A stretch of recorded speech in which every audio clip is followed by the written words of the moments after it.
Round 6 for Formula E, east to west in the USA, from Miami in Florida to Long Beach, California. 20 miles south of the bright lights of Los Angeles, another iconic location as the championship continues to sharpen its competitive edge. Ahead of the drivers, the famous Long Beach track. 2.1 kilometers, 39 laps, 7 turns, and inevitable drama. 5 races, 5 different winners. Time for someone to take control of the championship, on the biggest stage of all.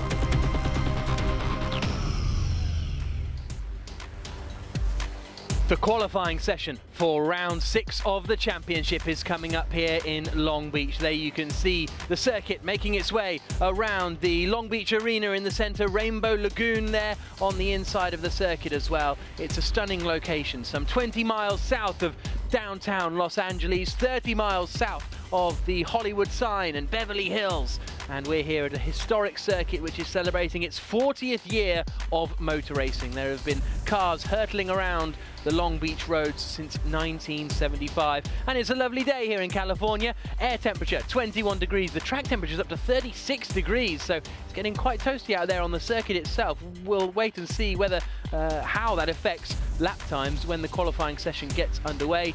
Alongside myself, Jack Nichols, in the commentary box is Dario Franchitti. And Dario, a classic, legendary track. Absolutely legendary track. We've seen many different layouts here. The traditional IndyCar layout they'll be using in a couple of weeks. This is the Formula E layout. They turn right at the bottom of your screen there. Chicane turns 1 and 2.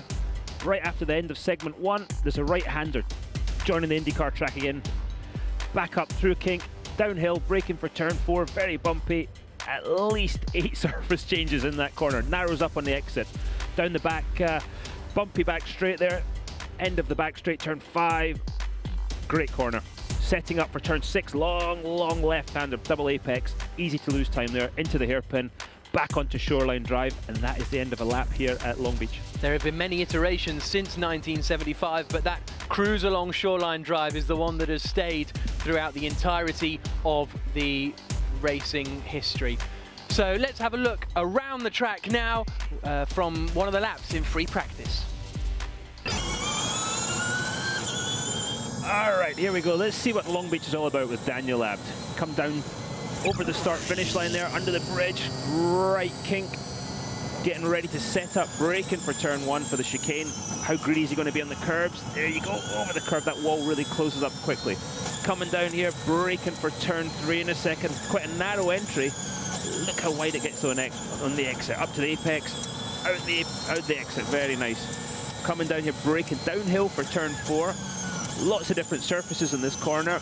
Tightens up on exit. Watch that exit wall.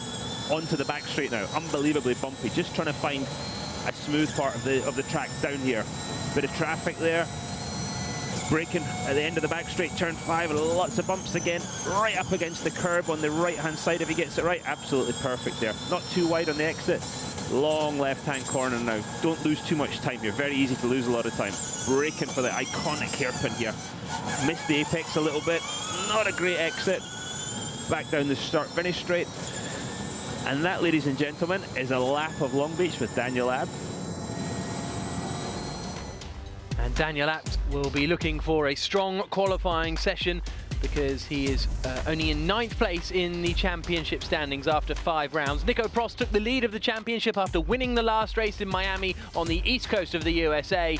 And Lucas de Grassi is the man who has been quickest in 2 of the 3 free practice sessions this morning. So he's second in the standings, but looking good to be running at the front later on today. Sam Bird, 3rd in the standings. Piquet Jr. is the only man in the top 6 not to have won a race so far this season. Buemi and Da Costa in 5th and 6th. Scott Speed has only had 1 race, but he's already up to 11th in the standings. A 2nd place finish in Miami. Chandler and Senna, the 2 Mahindra drivers, tied on points in 12th position with 18 points betwixt them. Betwixt them? Yeah, it's my favourite word. I'll be using it a lot during the session, which will be getting underway in about 10 minutes time. It's 10 to noon local time here in California, and you can see we're using the IndyCar layout, and there is Michael Andretti, a man who has won twice here in IndyCar. As a driver. As a driver. And as an owner, twice as an owner too. Absolutely. 2010 and 2011, Ryan Hunter-Reay and Mike Conway gave the Andretti team victory. Can Scott Speed follow that up today in what is his home race. He's from just outside of San Francisco, so a good sort of 5 or 6 hours north of here, but nevertheless he's a California boy and he will be looking to have a good result here today, and all the signs suggest that Andretti are looking quick. Absolutely, they've got both cars in Group 1 here, but they've had a bit of damage with Jean-Eric Vergne this morning. Cars are quick though. And Jean-Eric Vergne and Scott Speed are both in qualifying Group 1, which is not ideal. The qualifying is split into 4 groups of 5 cars in order to keep traffic down to a minimum on the circuit. So Alguersuari, Heidfeld, Vergne, Speed and Peak will be out in qualifying Group number 1. Group number 2 will be Sam Bird, Loic Duval, Nico Prost, Jarno Trulli and Bruno Senna. Group number 3, Lucas de Grassi, Stefan Sarazan, Antonio Felix da Costa, Salvador Duran and Nelson Piquet Jr. And group number 4, Karun Chanduk, Jerome D'Ambrosio, Sebastian Buemi, Tonio Liuzzi and Daniel Abt. But we have seen that groups don't make too much of a difference, especially we came into this season expecting Group 4 to be the quickest every single time, but because these guys aren't on sticky, falling apart slicks, they're not leaving loads of rubber on the circuit, so it doesn't actually get that much quicker as the session progresses. No, and we said that how many times? Oh, Group 4 today, blah, blah, blah. And how many times have they come out of Group 1, the pole position winners? So I think you're right. The circuit here is very dusty, very dirty, which we've seen at all the tracks we've been to this year with Formula E, but I'm not sure the group, whether you're in Group 1 or Group 4, there's any handicap to that. Got to get a clear lap, do a good lap, and I think you've got a fairly equal chance of putting on the pole position. Lucas de Grassi, to me, was the guy, obviously the quickest 2 of the 3 sessions. He's looking very, very strong here today. I didn't do many laps, did what, 3 laps in free practice 3? Looks, yeah, he's in good form right now. No, the Abt team looking very, very confident, not feeling that they need to go out there and do long runs during the sessions, whereas the Edam's team did 18 and 19 laps between Prost and Buemi, so it's a different approach. There you can see the next EV by Team China squad. They've got a new livery this weekend. They're sort of silver and yellow. Same drivers, Charles Pic and Nelson Piquet Jr. But the next EV company is their partner for the future in Formula E. They will be creating the powertrains for Team China next season. And there's Jean-Eric Vergne, who had a sizable accident earlier on in free practice 2. He was trying to go around the outside of Lucas de Grassi at turn 5, got a little bit wide on the dirty stuff and into the tyre barriers. Yeah, I spoke to him a couple of minutes ago, and I think it just caught him by surprise how dirty it was out there. You could see the car understeered, got him further onto the dust, and then the rear came round, caught the tyres and slapped the front of the car round there, broke the gearbox, didn't do the tub, didn't damage the tub too badly. So they're repairing the car right now. The Andretti guys will have it ready for the race, but I think he was a little bit, what's the word? Just a little shocked by the whole thing, how quickly it happened, and he doesn't seem that too many things faze him, but maybe a little phase there. But I expect him to be top form for qualifying again, and I've been very impressed with what he's been able to do since he came into Formula E. So he's getting his helmet on because he will be out in the first group. Of course, everyone has 2 cars in FIA Formula E, so as a result, he's able to go out and qualify whilst his team are still working on his other cars. You can see that each driver's only got 1 car out there. That's Nick Heidfeld getting ready. He is out in the first group as well. Look at the top of the balaclava he's wearing. You see the black marks. That's from the cooling, the holes for the cooling on top of the helmet. Okay. And with all the sort of detritus and stuff that comes out and all the dirt and mud, that goes down those cooling holes and puts those marks on it. It's a small detail. Heidfeld just having a little chat with his engineer before heading out onto the circuit. The session's going to get underway in 5 minutes' time. There's Jaime Alguersuari, another man who's going to be out in group number 1. And Jaime has struggled is a strong word, but certainly not quite been able to match his teammate Sam Bird so far this season, which has been a bit of a surprise, I think, to many. Including him, I would say. Yeah. My opinion, he's absolutely as good as any driver in the championship. And the fact that he had to go and think, okay, I've got to rethink this, got to see what Sam's doing, because Sam obviously dominated the Malaysia race, and Jaime was not close, and so by the next time they came to the next race, he'd kind of figured it out. But being a racing driver is a humbling experience sometimes, and Jaime just found that out. So just a little word on what we're going to expect from qualifying. Essentially, the drivers all have 2 laps where they can use maximum power, which is 200 kilowatts of energy. So, you know, that's the same as using maximum revs if you want to compare it to that. They can go at full power for 2 laps. So they tend to do an out lap, 1 full power lap, 1 slowdown lap, and then another full power lap. But we do see sometimes the drivers doing banker laps. So they'll go out, do a fast lap at 150 kilowatts, and then turn it up to 200. So it depends what sort of approach the teams take. The event here in Long Beach, free to enter. And as a result, it's pretty busy out there. Absolutely. You and I went for a walk around the paddock there. They opened up the paddock today, let all the fans get close to the cars and the drivers, see what was going on. There's the Queen Mary on the shot there. Yep. Beautiful old ship. That seemed to really work. A good crowd. There's a submarine as well. Oh yeah, there is the RMS Queen Mary. It's been here at Long Beach since 1967, built by John Brown and Company in Clydebank, Scotland, way back in 1936. And then just behind in that dome used to be the home of the Spruce Goose, the heavy transport flying boat that was on display in that dome until 1993. It's now been moved up to Oregon, but the one flight of the Spruce Goose was just about 10 miles west of here, on Carbillo Beach, where it flew for about a mile, but it was so massive that it would get up, you know, a couple of feet off the water, and it would still have almost down ground effect, so it couldn't actually get any higher. No, and you'll see that in the film The Aviator. I think DiCaprio's in that, who's obviously one of the owners of the Venturi team. Maybe we'll ask about that today, because he is due to be on the grid today, Leonardo DiCaprio, so probably more pressing things to ask him about than one of his more obscure movie appearances. But I like that film. No, I'm sure it was great and everything, but you know, it's not, well, it's not the Titanic. Well, just because you haven't seen it. Yeah, okay. Yeah, that's fair enough. So there's John-Eric Verne. He just put I think the car just jolted there, didn't it? He put it in gear, I think. You heard the system, the gear system when he pressed it there. Yeah. There's Charles Peak. New colours this week for them, obviously, as you've mentioned. Yep, but same old overalls, so I think we might have some new overalls in the future. You see the visor strip there, it's an anti-intrusion panel made of Xylon, I believe, and it's now an FIA mandate, and they use it in IndyCar and all kinds of different things to avoid what happened with Felipe Massa. Yes, that's interesting. I hadn't spotted that. Good work. It's worth you coming along. I did use one for a year, so I kind of figured it out. So we've got 2 minutes to go then until qualifying starts. It'll be split into, look at that, this is a decent crowd. And this is qualifying. Yeah, absolutely. It's a bit like when F1 went to Indianapolis, you know, in a place that's built for so many people, because the Long Beach Grand Prix is massive. It's always going to look a bit empty here, but I think relatively we're going to have a pretty good crowd. There were people, even when we got here, you know, 7:30 in the morning, there were fans coming in. So it's hopefully it'll capture the imagination. And these are the hospitality areas, the red and white buildings behind the cars there on pit lane.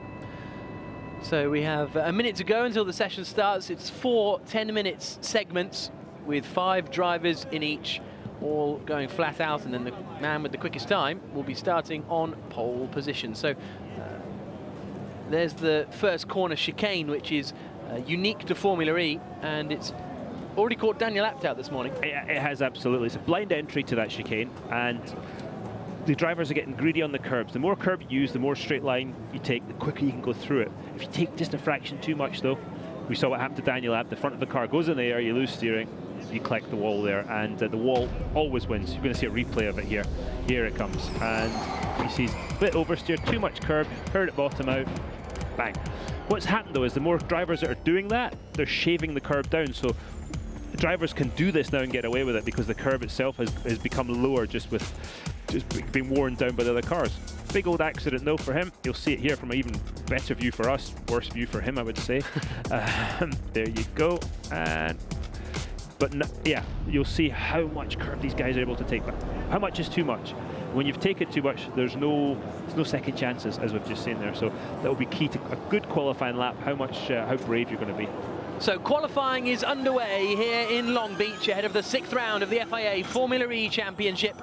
As they head out the pits now, Alguersuari told to hang on, the Andretti boys are coming past, now you can go. And the Spaniard makes his way out of the pit lane. So Scott Speed heading out, followed by Peak, followed by Alguersuari. I think Heidfeld and Verne were the first 2 men out in that order, so they'll cruise around for 1 lap, then probably turn it up to 11 and go for it, but some might only turn it up to sort of 8 to the 150 kilowatts and then go for it. I think that'll be the strategy here. It's 10-minute session, minute a lap, Such a basically. short track, yeah. Yeah, you know, so what are you going to do? How are you going to, what is your strategy going to be? I would say you've got to put a banker lap in, because if there's a red flag, you could be in trouble if you haven't got a lap. We've seen many guys throughout the year have that problem. And there's Heidfeld going out. Yeah, there's Heidfeld now, but everybody's gone out together though. They're all close up to each other. Traffic could be an issue, especially when they start slowing down to cool everything off between laps. That's when it gets really tricky. So here comes Jean-Eric Verne across the line and down towards turn 1. The Frenchman who took pole position in Miami last time out. He took pole position in Punta del Este as well in his first ever Formula E race. And he comes through that first chicane then, down towards turn number 3, where they turn right onto Pine Avenue. Scrabbling sound of tyres. His first sector is an 18.0, so that's well off the pace. You'll see, I bet he's only doing up to about 150, yeah. There you so go. this is the banker for Verne. A good first sector is a mid-16, and he did a 17.8. Just watch the bumps as he brakes here for the end of the back straight. Really key. And obviously he had a crash here this morning. He might be a little circumspect. No, got it in there nicely. Not using too much of the road. Scott Speed slightly quicker, but still not pushing to the max. Look how much lock he's having to use there. Arms all crossed up. The car will snap sideways there when he's on the full 200. So across the line he comes. Does he now turn up to 200? Well, we've just lost the telemetry there, but there's Scott Speed across the line. Bit of traffic ahead. I think that's his teammate, isn't it? So hopefully that shouldn't be too bad. They've done lap times in the 1 minute, and the quickest lap time we've seen so far is a 57.2. So we've still got an awful lot of time to come. They've backed off now, maybe 1 more cool down lap, and well, there you can see it looks like Peak's on it. Yeah, this is the problem when the guys are cooling down and they're sort of not over to one side or the other. You don't want to get off line too much because it puts a lot of dirt in the tyres, but sometimes as the attacking driver as Peak is here, you don't know which way the guy's going to go, and it can definitely mess up your lap. So here comes Peak along the back stretch, Seaside Way. Down towards the right-hander of turn number 5. He's 1.6 seconds up. Is he going to get that one stopped? He's really throwing it in right up to the wall. That was close there. He definitely got some dirt on the tyres. Got it through 6 though. Alguersuari's pushing as well. He has done personal bests in the first 2 sectors. So Jaime Alguersuari in the Virgin car is going to be one to watch. What can Peak do? Across the line, and it's a 58.4. Not bad for Peak, but next up comes Alguersuari out of the final corner. Here comes the Virgin car. What can he do across the line? 57.6, not bad. Heidfeld done the best of all, 16.7 in segment 1. Yeah, good first sector from Nick Heidfeld in the black Venturi car out there on the circuit. The Andretti squad will be watching on because neither of their team have done a quick lap yet. Here comes Heidfeld through the middle sector. 19.4, not bad. He's still, well, he's just 3 sort of hundredths of a second down on Jaime Alguersuari at the moment. It's quick there into the turn 5 end of the back straight. Did a good job getting into that corner. Just a little off the throttle halfway through that turn 6 and then back on. That's normal. That's looking good. Here we go to the line. 57.7. Second quickest then, but Jean-Eric Verne has just gone fastest of anyone in sector 1. The Frenchman turns it up to 200 kilowatts and charges down the back straight. He's 0.2 of a second up. Is he going to get it stopped? Nicely done, even with an outside front lockup, the worst type you can have there. When you're outside front locks, you're generally really in trouble. Much tighter line through there than we saw from Heidfeld as he now comes into the final corner at turn 7. What can Jean-Eric Verne do? The fastest time we've seen so far today is a 57.2, and Verne's just beaten it. 57.221 for Jean-Eric Verne. That is pole position contention. Nice lap. Across the line now comes Alguersuari. No one else out there is on it. Scott Speed has had a very slow lap as well. Now Alguersuari's pushing through the first chicane. Whoa! Getting the back end up in the air. Jack flinched there when he saw that one. What's he got in the first sector then? 16.643 the time to beat. Only a 10th down, not too bad. He's turned up to 200 now as he comes under braking for the right-hander. And it's not his onboard sound that we're hearing at the moment. So that's, I've just suddenly got a bit confused that he was backing off a bit early, but this isn't the onboard sound of Alguersuari that we're hearing. Through the second split he comes, 3/10 down, so I don't think we're going to see an improvement from Alguersuari unless he can really hook it up in this final sector. This corner, if you get slightly offline, you're in a lot of trouble, so you've got to stay tight to those left curbs there. Just stepped out on him a little bit. Neat through final corner at 7. So can Alguersuari improve on his 57? Yes, he can. A 57.449. Good run from Alguersuari. Scott Speed has done personal bests in sectors 1 and sectors 2.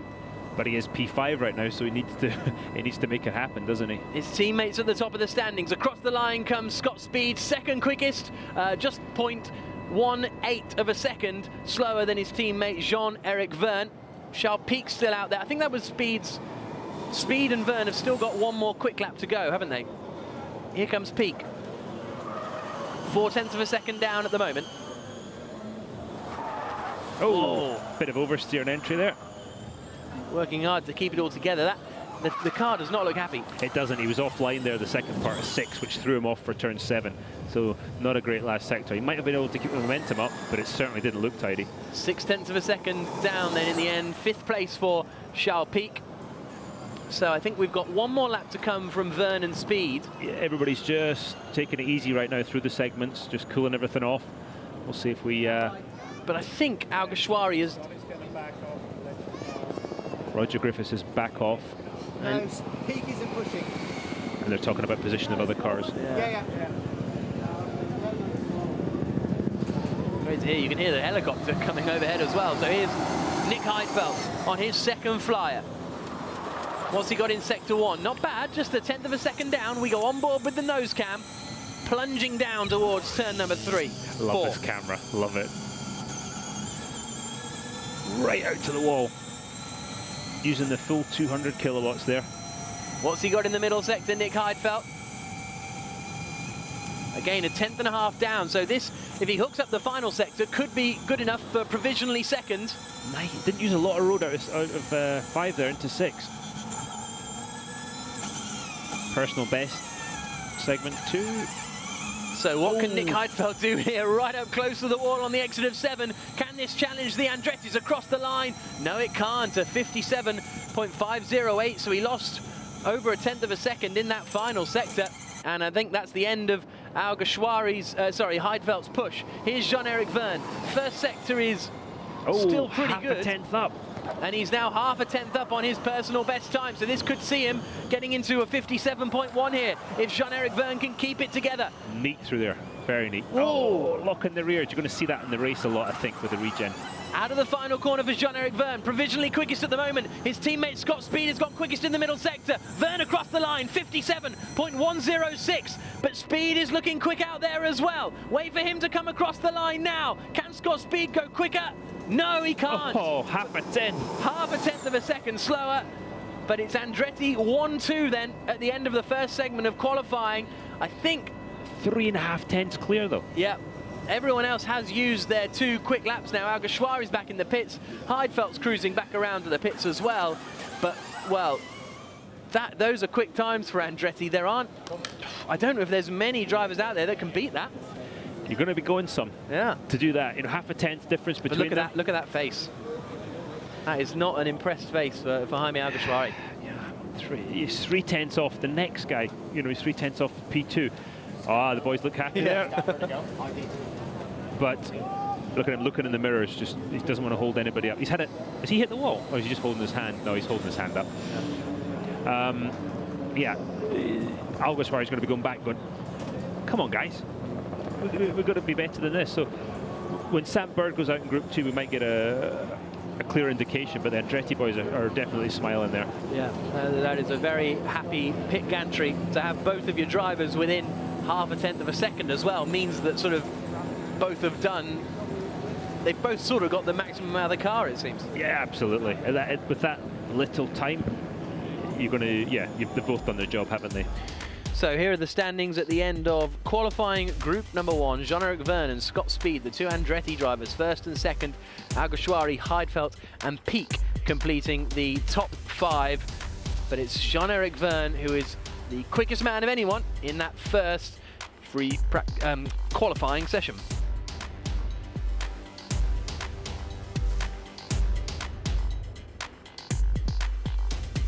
So they will now make their way back towards the paddock.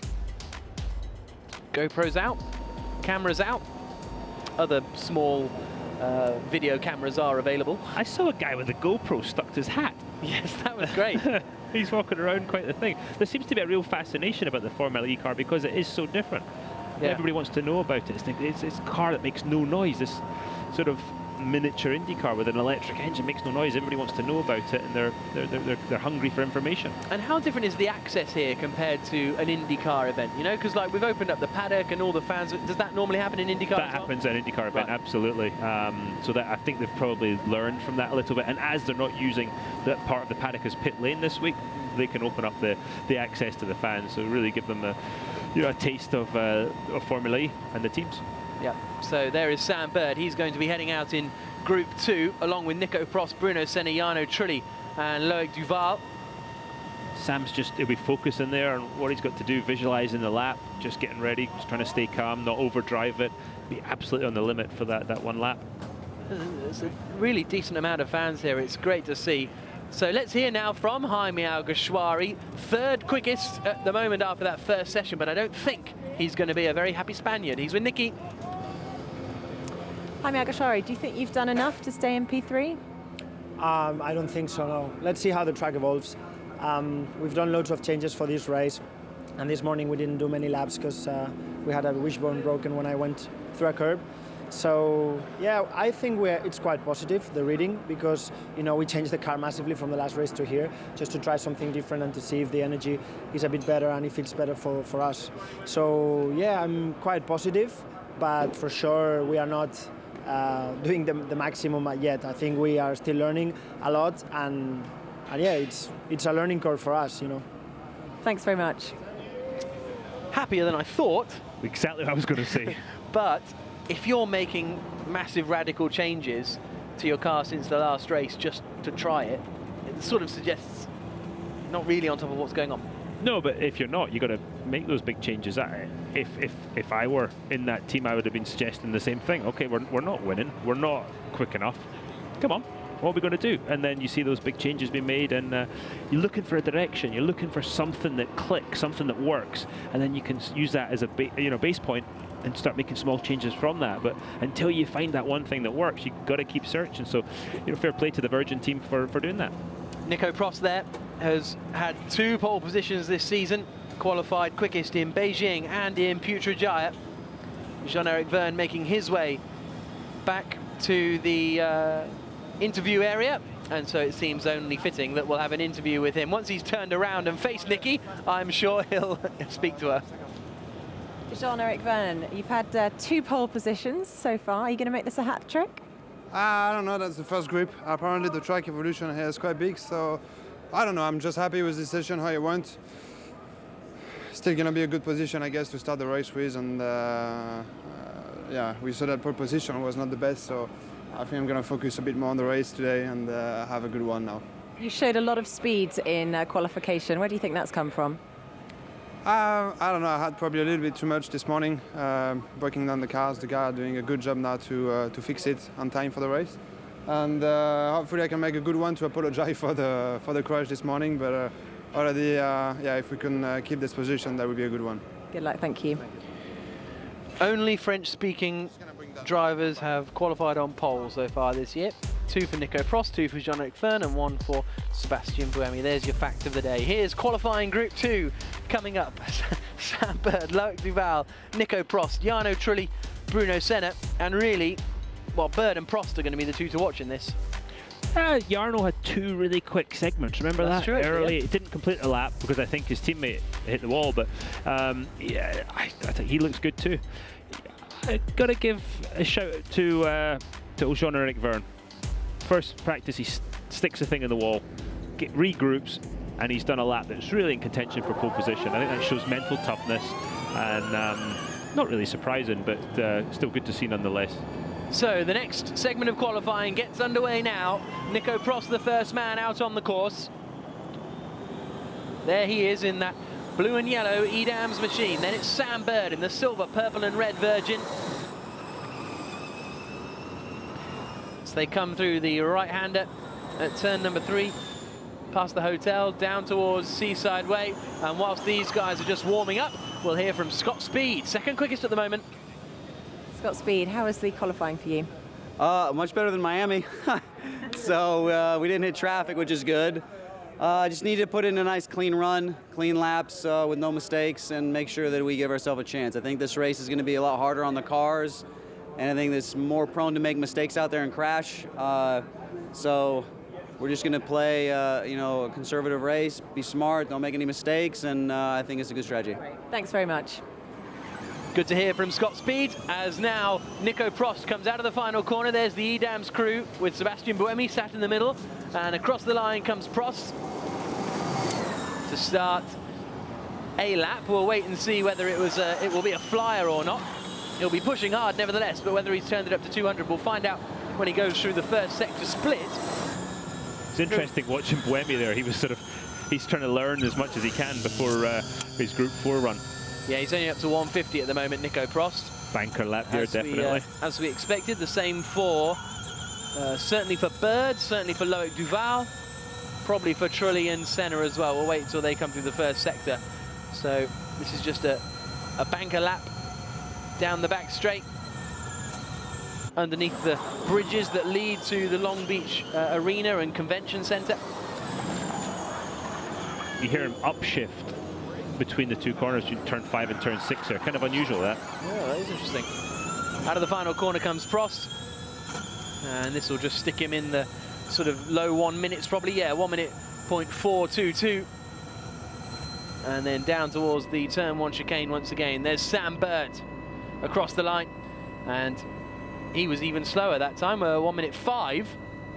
That was a pretty slow lap actually from Bird. Yeah. Same with Duval. They're not taking it in sort of banker town. No, segment 3 they had an issue, whether that was somebody slowing them down or one of them made a mistake and checked the rest of the field up, I don't know. Now Bird's on it. Look at that, a 10.5 up on Jean-Eric Verne. That's a brilliant first sector from Sam Bird. Now he sweeps right onto Seaside Way, down at turn number 4, out onto the back straight. Let's see what his middle sector's got to do, but that was a stunning first sector from Sam Bird. Through the timing beam he comes now, and he is less of a 1/10 of a second up, 0.086.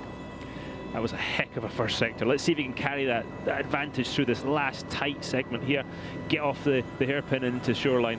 Really impressive first sector from Bird. Bruno Senna's done an okay first sector, but let's see what Bird can do as he comes across the line. It's third quickest for the Englishman, but only, well, a quarter of a second off Verne. Go back to talk 4, or go talk 1, yeah, P3. So that was his engineer saying he's gone P3, turn it all back, but there's a yellow flag at the exit of turn 3. Has somebody overextended and ended up in the wall there? Well, we'll wait and see, hopefully. There's Bruno Senna coming across the line. He jumps up to 6th quickest. Still we've got the yellow flag at turn 3. So we'll hopefully wait and see. Someone chunking through the first chicane there. It was Jarno Trulli. He was slowing, but he's managed to get going again now. So hopefully that hasn't affected anyone's lap. But that first sector from Bird was ridiculous. And then he just sort of fell back through the rest of the lap. If Jarno Trulli can actually get a full lap in today, he might be quite quick. There's Nico Prost. Loic Duval's under investigation for some reason. Here's Nico Prost then. Less than a 10th down. Yep, this is good stuff from Prost. This could put him up, well, it'll put him up in the top 3 probably. Whether he'll be able to split the Andretti's, we'll wait and see. Into the final corner comes the Frenchman. Oh, he's wide, and he really had to stick the lock on there. Where's this going to go for Nico Prost? Across the line he comes, and it is 4th quickest, all in that final sector. Look at that. From P2 back, look how tight it is. Those Andretti cars have just done a great job and got the advantage. There is Loic Duval slowing. No one on a flying lap so far. So Bird's done 1 flyer, Prost has done 1 flyer, so has Senna. Now here's Jarno Trulli, I think on his first flying lap, clouting the curbs on the inside of turn number 4. Yeah, not great splits. And really not great splits. What's the middle sector looking like? Oh, very slow actually. 2.7 seconds down for Jarno Trulli, so maybe he's not turned up to the max at the moment. Maybe he's going to start a lap. I'd love to see him just do a whole lap today. Yeah. But he's backed off now.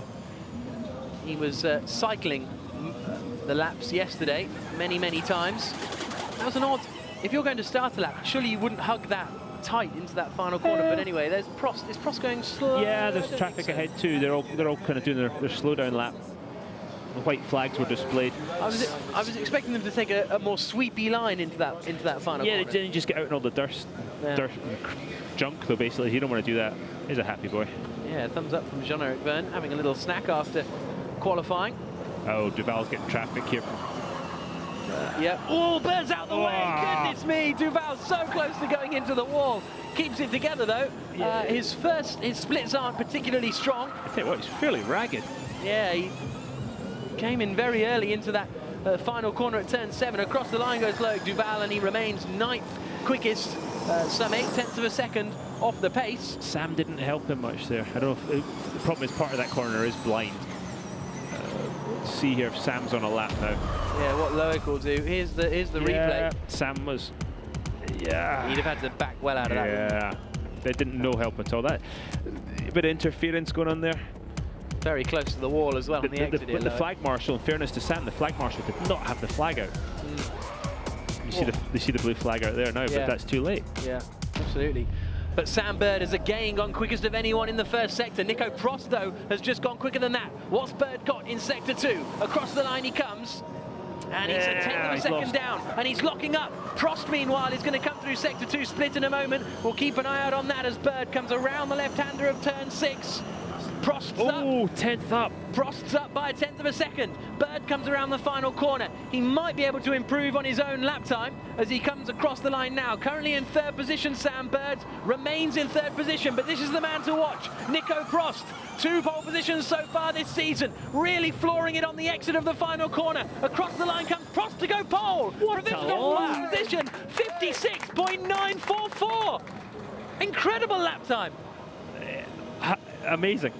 He's just, it continually impresses me. Jarno Trulli has had a pretty decent first 2 sectors. Trulli could be in contention for top 5 here as he comes towards the final corner. We'll keep an eye on that. Let's one. See if we can see Jarno here. Trulli comes across the line. Where's this going to put him? Across the line, 6th. Not bad. Out-qualifies Alguersuari, out-qualifies Heidfeld, Peak and Duval. Alguersuari was P3 before the session started. He was sitting there, and now look how he's dropping like a stone. Down into P7. Duval, right now P last, 57.9. A second off. I've been P last before. It's not fun. Quite between Heidfeld and Charles Peak, there's 0.3 of a second. Quite a trouble. Just trying to pick up Nico Prost's team radio there, but. That was quite. He's good, that boy. Yeah, he's figured out these Formula E cars. I tell you, I'm so impressed with him. He just quietly goes about it, doesn't he? Just kind of like his dad did. Yeah. No show, just gets on with it. So that means it won't be an Andretti pole position. Nico Prost takes provisional pole position of 56.944. Jarno Trulli doing a 57.4 in there. Still, we've got the top 8 covered by just half a second. And hopefully these fans are enjoying their Formula reaction out here. Okay, so Group 3 coming up. What can Degrassi do? We've said he's been quickest in 2 sessions. And Nelson Piquet Jr. And Nelson was on it this morning too. Those are the 2 guys. And Antonio Felix da Costa might have a sort of outside shot of getting there or thereabouts. But to me, in the next session, it's Degrassi and Piquet who are going to be the 2 men to watch. We've still got 30 seconds of this session remaining. Everyone's back in the pits. But that is a good, strong crowd. I'm really sort of pleased and relieved as well. You know what I mean? Absolutely. To see that people have come. So here are the standings after 2 qualifying segments. Nico Prost on provisional pole position, 56.944, a 10.5 clear of Jean-Eric Vergne and Scott Speed, the 2 Andretti drivers. Sam Bird, 4th quickest, Bruno Senna 5th, Trulli, Alguersuari, Heidfeld, Peak and Duval completing our top 10 at the halfway stage of qualifying.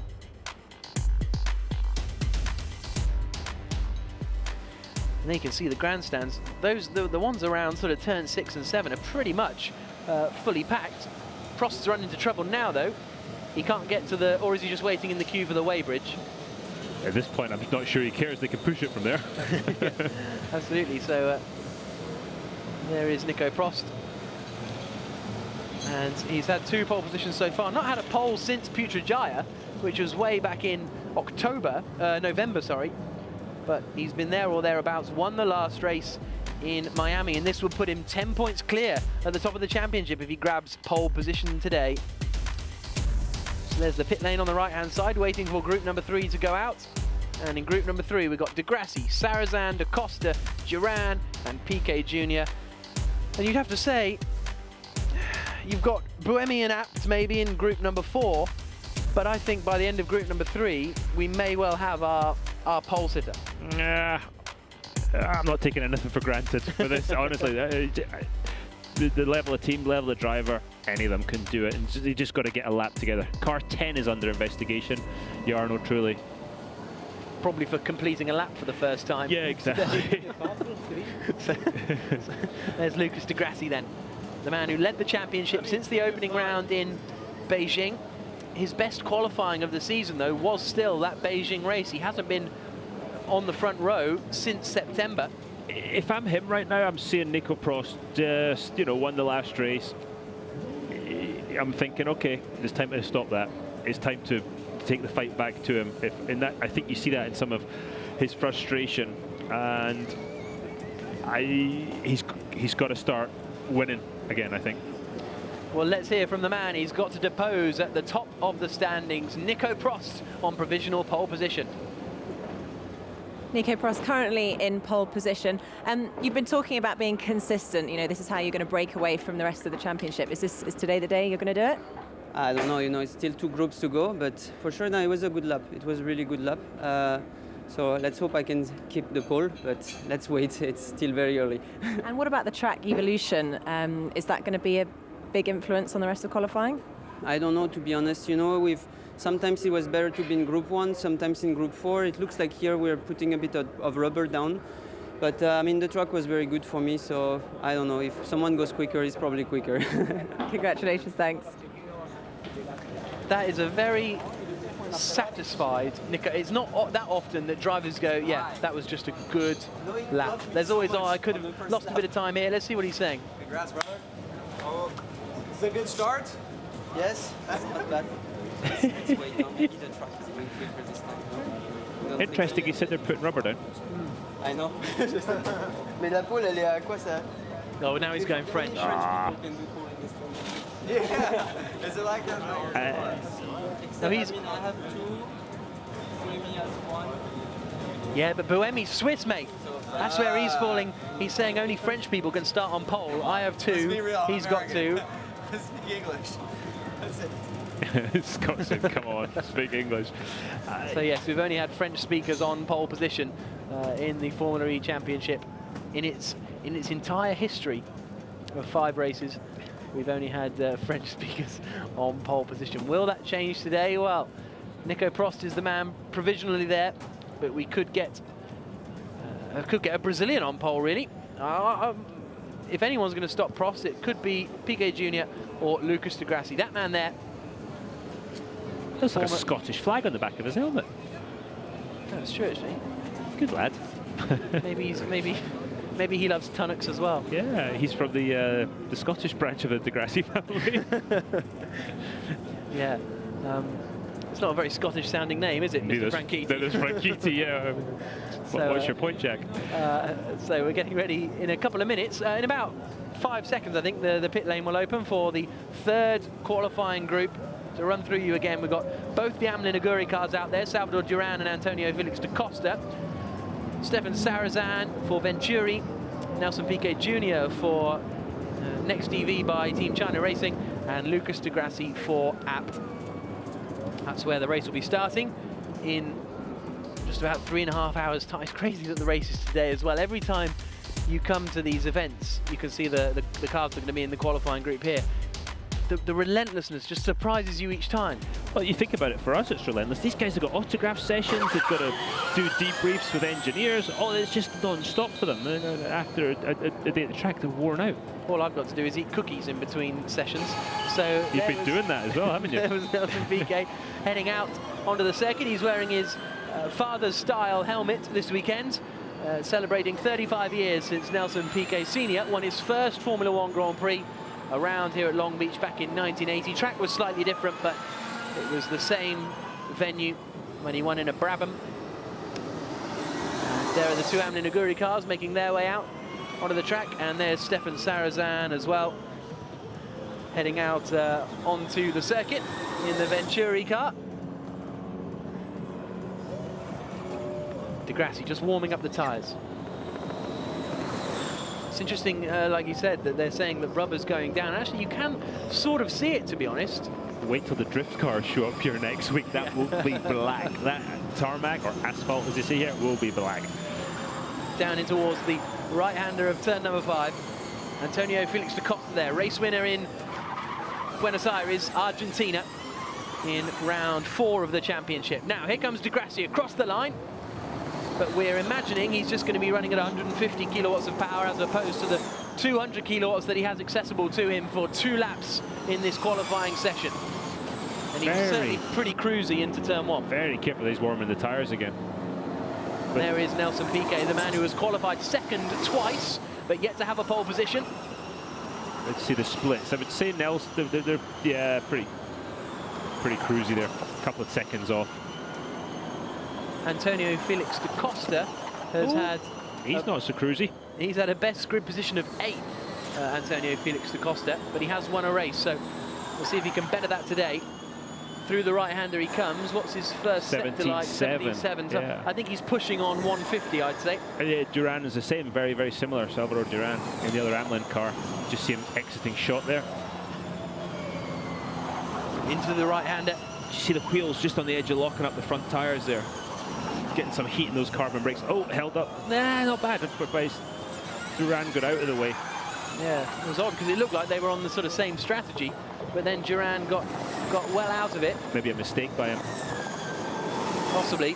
Yep. So, across the line come the drivers. They're pretty much going to 11th to 15th places now. What's Di Grassi doing? It looks quicker as he turns into the right-hander, and he's 3/10 of a second down on Nico Prost in sector 1, so he's got it turned up to 200, but hasn't had a particularly neat first sector. He's definitely got the wick turned up, but yeah, let's see what his second sector is any better. Coming up here in a second. Across the line comes Lucas Di Grassi, and he is still 4/10 of a second down. What's Piquet Jr. doing behind him? 3/10 of a second down, so neither of these two really challenging on this particular lap. Looping into the final corner comes Lucas Di Grassi. No one out there really running strongly. Across the line comes Di Grassi, goes 9th quickest. That's not going to get it done, is it? Piquet Jr. goes 10th quickest. So this guy's going to have to regroup now, take a cool-off lap, and then think, all right, how are we going to gain? Quite a lot of time. You know, how are we going to gain? 4 or 5/10, 6/10. Di Grassi, yeah, 6/10 of a second off Nico Prost.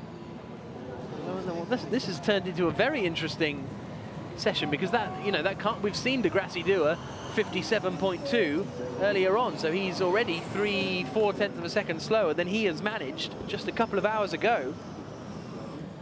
Here's Stefan Sarazan.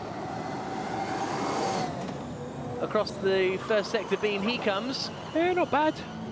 16.5. Yep, 16.5, so that is not bad at all. Less than 1/10 of a second down on Nico Prost. His teammate Nick Heidfeld has currently qualified 8th position. That was just Scott Speed there.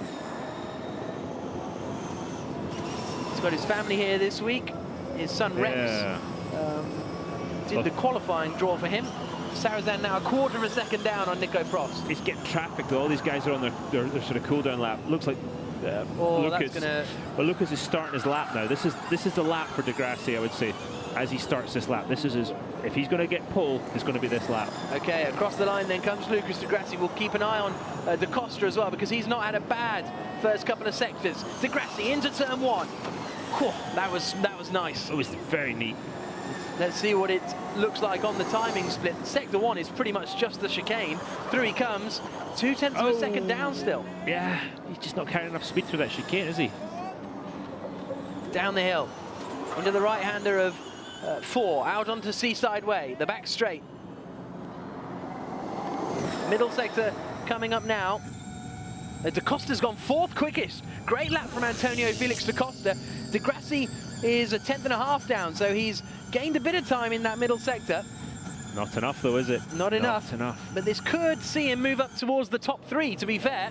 So Di Grassi comes around the final corner at turn 7. Back end steps out a little bit. Where will this put the Brazilian? Across the line comes Di Grassi, and he goes 2nd. Wow. Not quite close enough to stopping Nico Prost. I did not expect that. Salvador Duran is out there, not had a particularly strong run. Whoa, and it's not getting stronger. No, it's getting exciting though. Through the final corner comes Duran. Lucas Di Grassi's last segment must have been quite special. Yeah. To get him up there. He was going the wrong way. Salvador 2nd off. Yeah, 15th for Salvador Duran. And so is that the end of that quali segment? I think it might be. Let's have a look at Duran again. Massively offline. You know, look how grey it is as opposed to where the cars are running normally. You don't want to be out there, trust me. Yeah, there he goes. Well held. Well held, that boy. Looks spectacular, not quick. So I think that's the... Well, no, we've still got Nelson Piquet Jr. Nelson Piquet Jr. Oh, he's got traffic. Sarazan. And Sarazan's on a flyer as well. Piquet Jr. has got quickest of anyone in sector number 1. He's going to be praying that Sarazan gets out of his way. But Sarazan's on a hot lap as well. This is frustration for him. He's still up though, Piquet Jr., but he's got no chance because he's got Sarazan right in front of him. It's so frustrating. Over a 10th up. This is a stunning lap from Nelson Piquet Jr. Into the final corner he comes. Even if this final sector's all right, he could still steal it. Piquet Jr. comes across the line. Last corner. It's 2nd place for Piquet Jr. 0.03 of a second. That will be an astonishingly frustrated Brazilian. That was a mighty lap in traffic. Yeah, absolutely. He would have had pole position if Sarazan hadn't been there. But that's Piquet's responsibility to find a gap for him and the team. No, it is, absolutely. Absolutely. Here's Da Costa. He's done a good first sector, Antonio Felix da Costa. His middle sector isn't smashing. And he scrabbles for grip on the exit of turn number 7. What's this going to do? Currently 6th quickest, Antonio Felix da Costa. Across the line, 5th quickest. Nice. Displaces Scott Speed. So Scott Speed drops down to 6th place, da Costa up to 5th. And that will possibly be his best qualifying performance of the season so far, depending where everyone else filters in. So all of a sudden, Scott Speed, Jean-Eric Vergne could be a front row lockout. Now they're down in 4th and 6th spots. Yeah. If I'm Nico Prost right now, I'm thinking, okay, you want me to come in reverse, put the rear here and go, or I don't understand? Piquet Jr.'s team radio.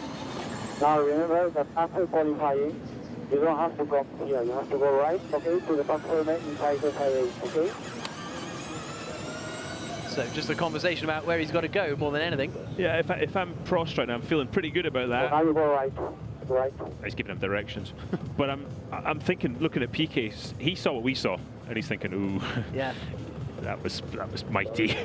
Yeah, absolutely. And Nelson has been traditionally a better race driver than qualifying driver this year, you know, or their package has been. That could be his 3rd second place qualifying of the season so far, but we've still got 5 drivers left to come. So Nico Prost has just held on to provisional pole position for the time being. The track, though, seems like it might be getting quicker. Nelson Piquet Jr. 2nd, quickest ahead of Di Grassi, Vergne in 4th, Da Costa in 5th, Speed, Sarazan, Bird, Senna and Trulli completing the top 10. And again, Sam Bird's a great example of mega first sector. He's going to get pole here. Next thing that happens, he's down in 8th position. So really frustrating, but hopefully the crowd have enjoyed the racing here. It's a good crowd, really good crowd. So now let's hear from Lucas Di Grassi. He's jumped up into 3rd position, and he's now chatting to Nikki. Lucas Di Grassi, pleased with that qualifying performance? Yeah, it was very, very close, 300ths of a second to pole. At the same time, when you're so close, sometimes you're not pleased, but overall, if you think about the beginning of the day, to be in this position is great. the race is very long. Everything can happen. Yeah, so I'm happy to be here. And do you think you've done enough to hold on to that? Well, definitely I worked quite a lot.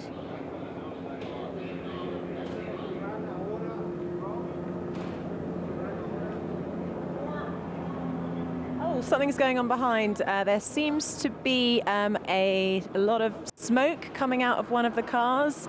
It could in fact be Lucas's car. Not entirely sure what's happening. He's going over now to have a look. Yeah, it looks like it is. Coming out. One of the Apt cars. Can't quite make out which one it is, but that is not good to see at all. They need to be very careful here. And it must be de Grassi's because Daniel Apt hasn't been out yet. So that's Lucas de Grassi's car. That would explain why he was a bit concerned. Yeah. Okay, looks like whatever happened, they might have put it out. Yeah. There's some ice. Maybe just overheating. Maybe some of the bodyworks got a little bit hot. We'll have to wait and see. But that is not a good sight to see for Lucas de Grassi when he's just qualified third quickest, was telling us how happy he is with that third position.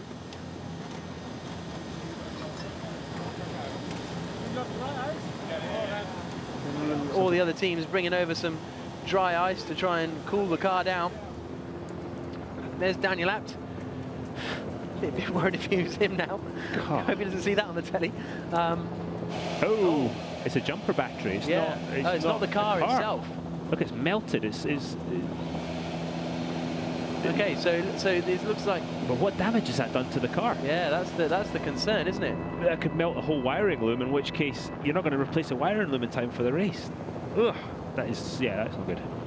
Yeah, that is not good news at all for Lucas de Grassi. So it doesn't look as though it's the car itself that has sort of caught alight. It's something else has got too hot. We use these jumper batteries to keep the telemetry and everything up when it's sitting there. And yeah, oops. Wow. So we've got one more qualifying session to go here in Long Beach, California. And the men taking part, Tony Liuzzi for Trulli, Karun Chanuk for Mahindra, Daniel Apt there for Apt, and Jerome D'Ambrosio for Dragon, and Sebastian Buemi for Edams Renault. And if the track is getting quicker, I think you're looking at Buemi for a real shot at pole. Call me mad.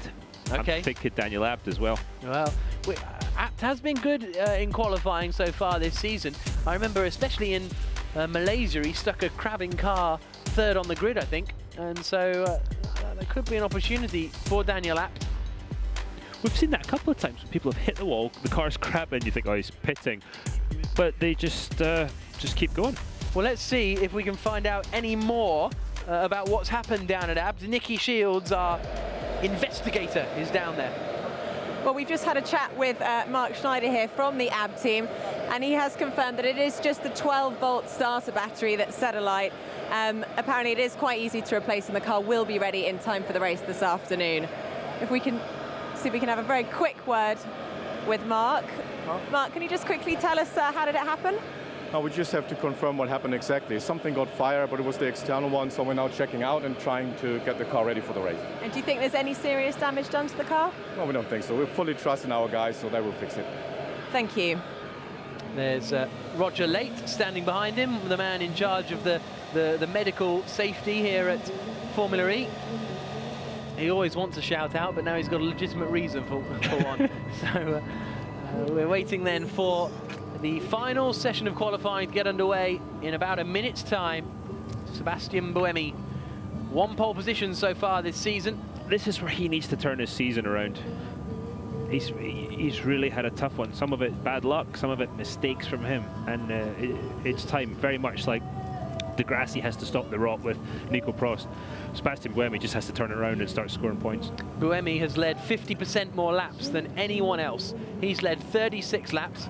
Nico Prost, the championship leader, has led 24, but Buemi is 5th in the championship standings. 2 retirements, a 13th place in Miami. His speed isn't in doubt, is it? No. So we can now hear from Nelson Piquet Jr. This will be very, very interesting to hear what he's got to say after being so close to getting pole position. So Nelson Piquet Jr., you could be following your father's footsteps on the way to winning here at Long Beach. Well, that's the plan this weekend for sure. Well, every weekend, honestly, but for sure this weekend will mean a lot for us because, as you guys know, he won 35 years ago in the same week.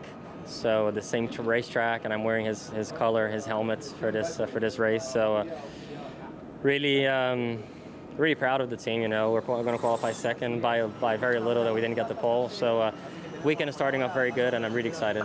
Were you disappointed that you were held up out there by Sarrazin?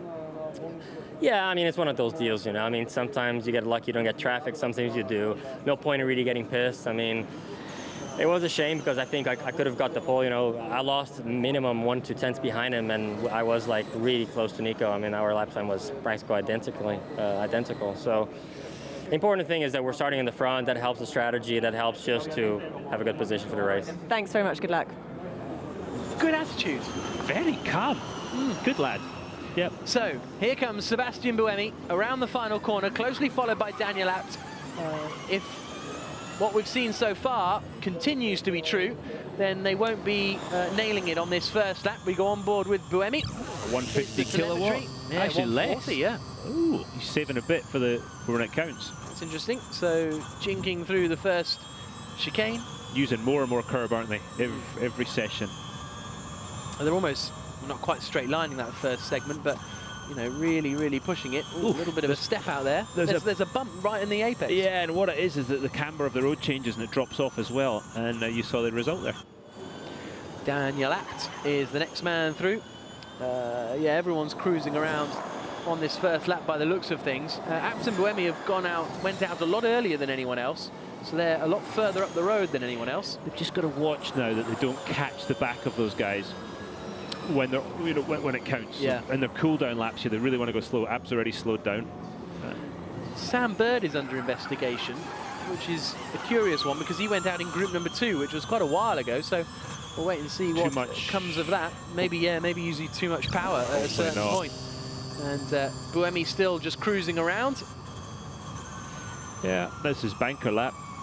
And now he'll head round to slow down. Daniel Abt's not slowing though. He's turned it up, I think. Problem he's going to have is he's going to catch Buemi, who's cruising. We'll see what he's got when he comes through the first sector split into the right-hander. He's 0.2 of a second down, not too bad. Good work from Buemi, spotted Abt coming. And now down into the right-hander of turn number 4. Oh, he really clouted the curbs on the inside there. Yeah, monstered the curb there. That's a very aggressive curb too. And a very aggressive drive from Daniel Abt down towards turn 5. Hits the 100-meter board, gets on the brakes. He's only a 10th off. Yeah, that's a very good middle sector from Daniel Abt. This could see him up into the top 3, could be out qualifying his teammate Lucas de Grassi. On his first lap. Absolutely, that would be very impressive. Very tidy there, very tidy. Out of the final corner comes Daniel Abt. What's the German driver got? Across the line. 10th. What happened? Goodness me. Well, there we go. Wasn't expecting that one. Maybe something must have happened in the final sector. I mean, we didn't really see anything going wrong. Nope.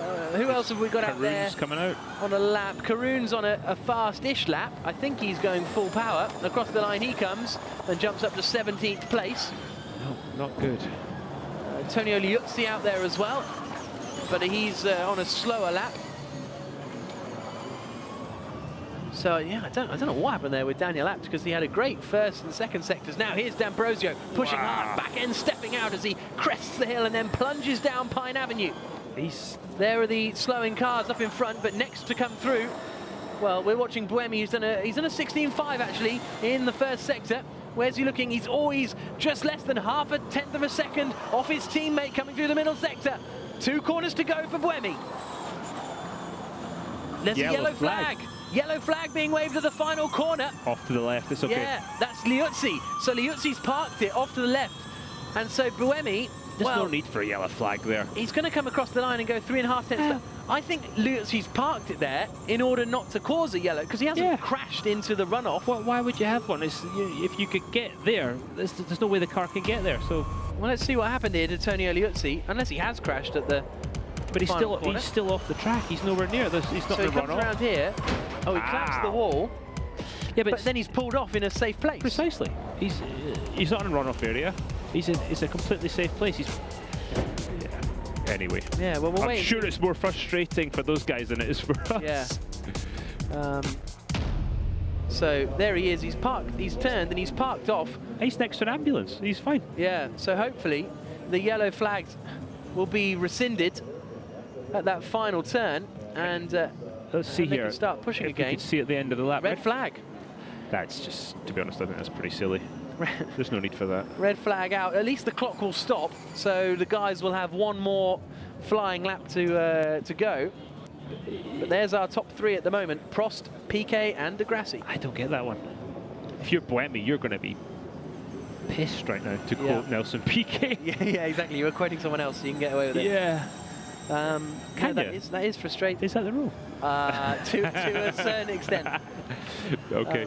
But yeah, no, that'll be frustrating for Buemi. He was right there or thereabouts. Daniel Abt wasn't on a quick lap, so he'll still have, I think basically everyone will still have one full power lap to go. Yep. They're going to have to go out, get it warm, and go. 4 minutes to go. There's enough time to do it, and then some. A shame to see Tony Eliuzzi ending up like that, because he is now going to be last of everyone on what is been a very difficult day. Look at the upright. Oh yeah, he's shanked that one. But like we say, he's pulled off into a recovery area, so I don't really understand what the fuss is about. But that's why we sit and shout, and race directors direct the race. Yeah, I'm not convinced with that one, to be honest.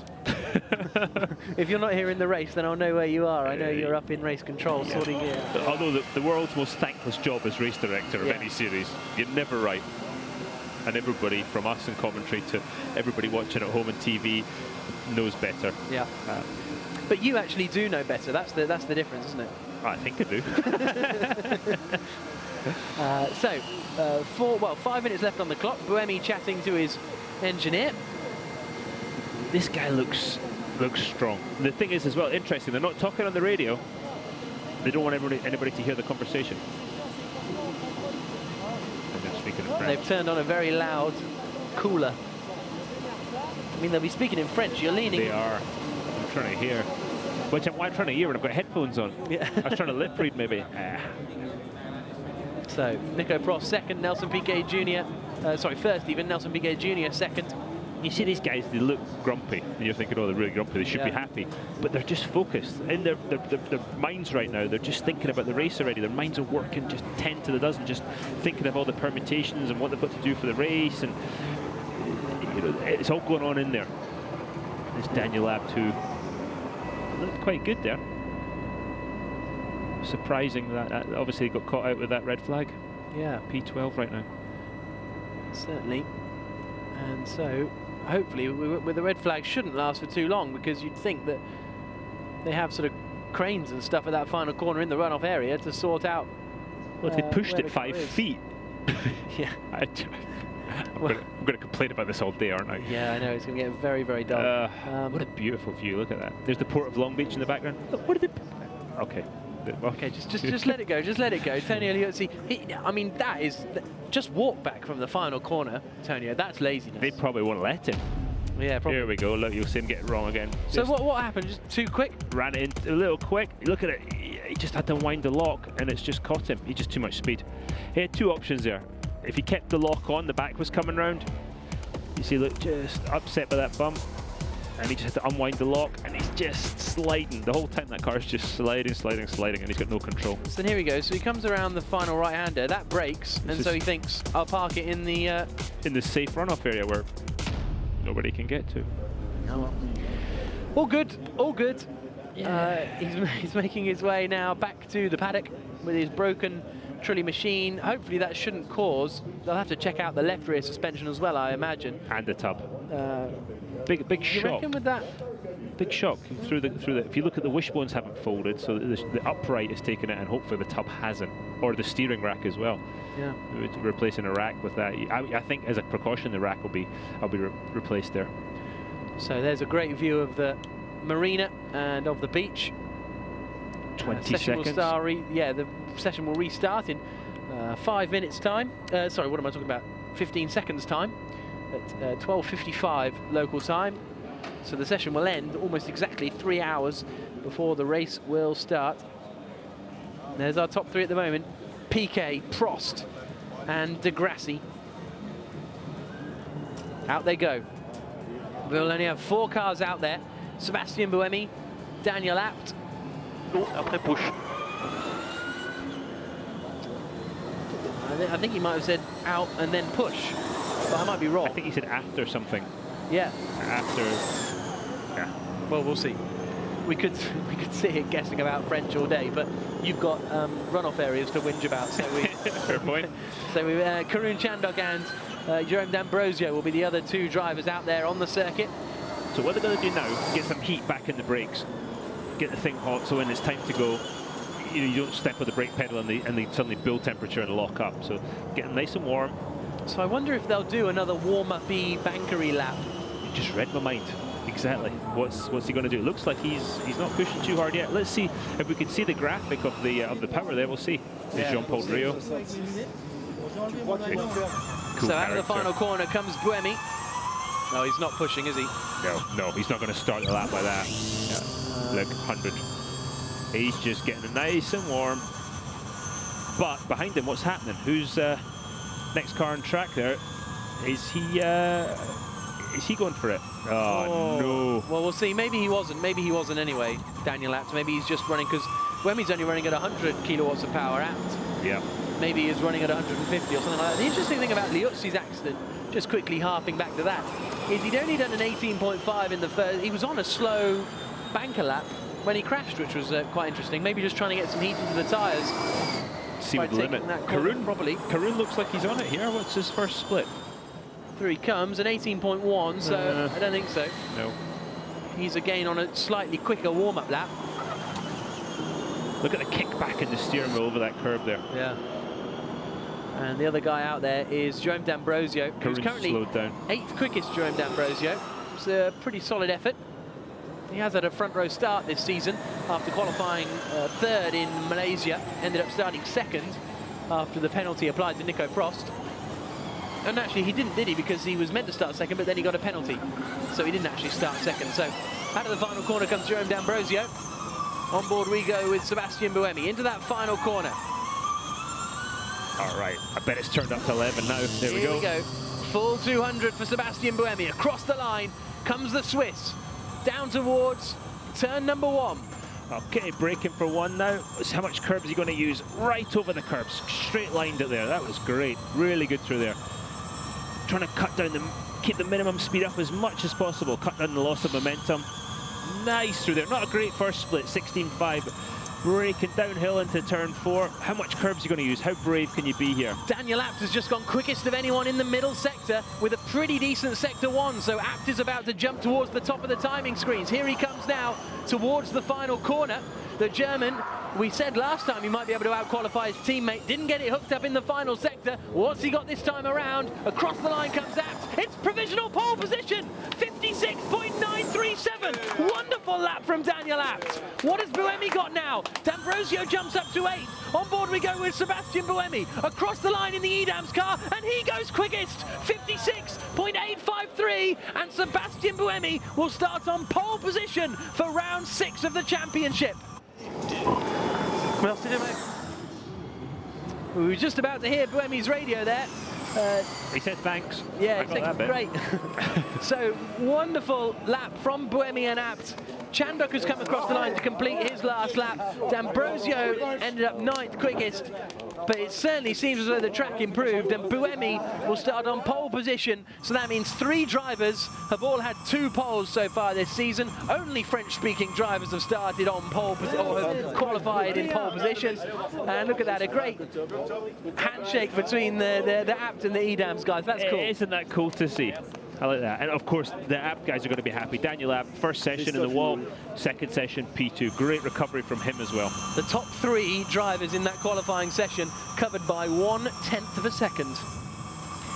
That's close in anyone's book. Look at that. The top 12 covered by half a second. Ouais, nickel. J'entends bien. Yep. Car 7 and 9 under investigation. So Nico Prost frustrated. Buemi's under investigation. Merci les mecs. Yeah, so Tip top. Bon début. Tip top. Happy man. Quite rightly so, great lap. Well done. He is under investigation, you're right. You can see there at the bottom of the screen. Buemi and D'Ambrosio are under investigation. But we see that quite a lot, under investigation. We never get told what for, and then you never find out anything. So Tony Liuzzi could be interesting. I think he'll be fine, but the qualifying time of 110% is 102.5, and Liuzzi didn't make that, but he's made that at some point over the weekend, so I think that'll be fine. But there's Alain Prost had a and nightmare. Jean-Claude Riou. Yeah, the Trulli team have had a nightmare. It's just nice for something to go right for them. Absolutely. So there's Carlos Funes, the man in charge of weighing the cars, just checking that the helmet is the appropriate height on that straight line thing. Anyway, here are the results of qualifying for round 6 of the championship. Sebastian Buemi taking pole position for Edam's Renault. Second place for Daniel Abt. Third for Nico Prost. Fourth for Nelson Piquet Jr. Fifth for Lucas de Grassi. Jean-Eric Verne and Scott Speed going out in that first session maybe did really hurt them. They're in 6th and 8th positions. Jerome D'Ambrosio and Stefan Sarazan completing the top 10. Sam Bird down in 11th. Bruno Senna 12th. Jarno Trulli 13th. Alguersuari, Heidfeld, Peak, Duval, Chandok, Duran and Antonio Liuzzi completing the 20 drivers.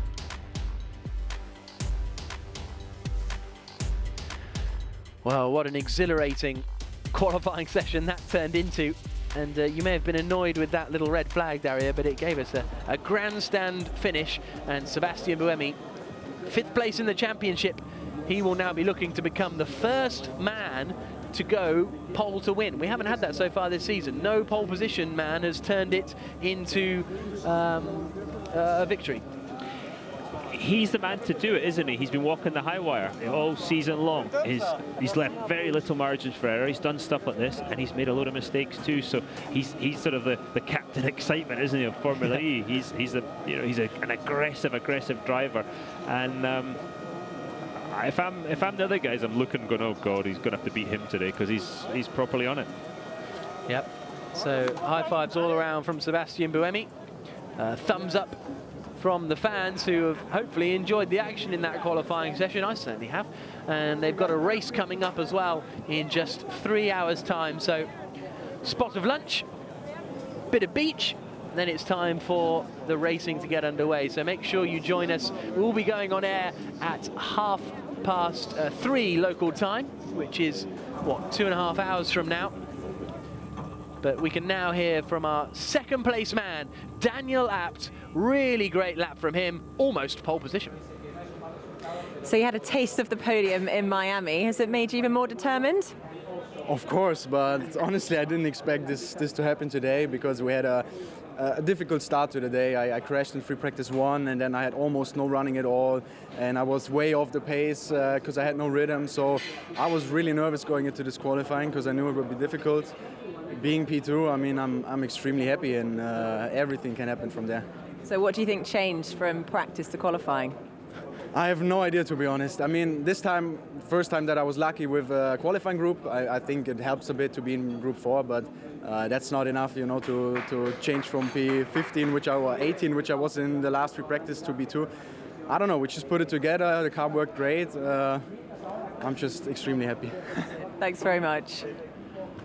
Best qualifying performance of the season so far for Daniel Abt. Previously, it was a 3rd place in Beijing that was his best performance. And when this man, Sebastian Buemi, takes off his helmet and his balaclava, he is going to be pounced upon by Nicky Shields. Sebastian Buemi, you must be feeling very happy right now. Yeah, really good. Great for the team. We are 1st and 3rd, so it's good. We just need to make sure we finish the race and get as many points as possible. But it was a bit disturbing to do the qualifying with the red flag in the middle. So I'm quite happy after the last race, which was difficult. Now everyone's been talking about the fact that no one on pole has actually finished in 1st place for the race. Are you going to change that? I really hope so. Yeah, I already started once in pole, so I really hope this time it will work. Thanks very much. So Sebastian Buemi, elated with that one, no doubt about it. High fives all around. Nico Prost, a bit frustrated with 3rd position. The reason Buemi's under investigation is for going too fast in that yellow flag zone, but I'd be very surprised if anything came of that, because yes, he improved because he had 200 kilowatts of power, but he was half a tenth down, and then at the end of the lap, we lost 0.3 of a second in that final sector. So to me, that's backing off. I'd say he backed off. No, absolutely. He backed off, and for a yellow flag that never should have been in the first place. So, poor guy. You know, I hope they don't do anything with that. He fully deserves to be on pole position today. Bit of stunt bike time. Fancy that. Oh, goodness me. And let's go back to Nicky. So, Nico Prost, what are you going to be doing between now and the race to stay focused? Eat a little bit, you know, drink some water. It's going to be hot, and work a lot, because I think the race might be a bit complicated. So, yeah, let's try to have another good race, another strong result, and it will be good. And we saw a lot of the cars overheating in Miami. Do you think that's going to be a concern for today? I think it might be, because now it's getting really hot. Today is much hotter than it was the last 2 days, and I think with the long straights we might have a few issues, so we are going to have to work on that. And did you enjoy the driving out there today? It looked fun. Yeah, it's a really nice track. Probably one of the best we've had so far, so no, it's really good. Fantastic, thank you. Great to see the drivers enjoying the Lonг-Бич circuit here. And well, they might. It is a classic, of course. Buemi not. That wasn't the warmest of chats. I have no idea what they're saying. He might have been saying, "Oh, great job, mate. I can't wait to go for a beer later." But it seemed a little. He seemed a little upset about it. I don't know. We'll see. We'll see. So let's have a look at the qualifying results then, and it's Sebastian Buemi who takes provisional pole position here in Lonг-Bич. Less than 1/10 of a second ahead of Daniel Apps, Nico Prost in third position. The two Brazilians of Nelson Piquet Jr. and Lucas de Grassi in fourth and fifth position. Jean-Eric Verne sixth. Da Costa, Speed, D'Ambrosio and Sarrazin completing the top 10. Then we've got Bird, Senna, Trulli, Alguersuari, Heidfeld, Peak, Duval, Chandok, Duran and Liuzzi completing the top 20, and I think Bird will be the most disappointed man out of those, because he is still a championship contender. And that's an interesting point, actually. We've got Prost leading the championship on pole, De Grassi second in the championship, fifth. Sam Bird there, third in the championship. He's going to start 11th. Piquet Jr. is in fourth. Sebastian Buemi's on pole. Da Costa's 7th. So Sam Bird really the man losing out in that qualifying session. There you can see Nico Prost. Buemi now is up to 46 points because he gets an extra 3 points for taking pole position, but that hasn't moved him up any places. He remains in 5th position in the championship. Those first 5 are just closing up, aren't they? Yeah, certainly are. Then we've got the rest of them. Chandok, Senna, Jean-Eric Verne there in 15th place. He'll be starting in 6th position. Be interesting to speak to Andretti after this, because they were over the moon, they seemed, with the laps of Verne and Speed, but it certainly seems like the track is evolving very well. Is that just the track evolving? I wouldn't be surprised if it is. Oh, we need one of those. Yes, what are they? I've never seen. Isn't that right? Brilliant. Okay, that's excellent. Imagine that on the ocean. Yeah, well, that's a bit scary, isn't it? Bubble boy. That would be great. Anyway, that's the end of qualifying here in FIA Formula E, and it's going to be very, very entertaining when the race comes later on, but we have yet to see Sebastian Buemi hold on from pole to the win, and the same with every other driver. We can hear now actually from Alain Prost, founder of EDAMS. Alain Prost, you must be very happy right now. Yeah, very happy, because it's very important for us to have the 2 cars on front. It's the first time of the year that we have the 2 cars so close together on top of the list. So good position for Nicolas too. Very happy for Sebastian, get the pole after 2 difficult races. So really a good result for us. We wish you all the best. Thank you. Great to hear from Alain Prost. Make sure you join us for the race. We'll be getting underway at 3:30 local time here in Lonг-Бич. From Dario Franchitti, Nicky Shields and myself, Jack Nicholls. We'll see you then.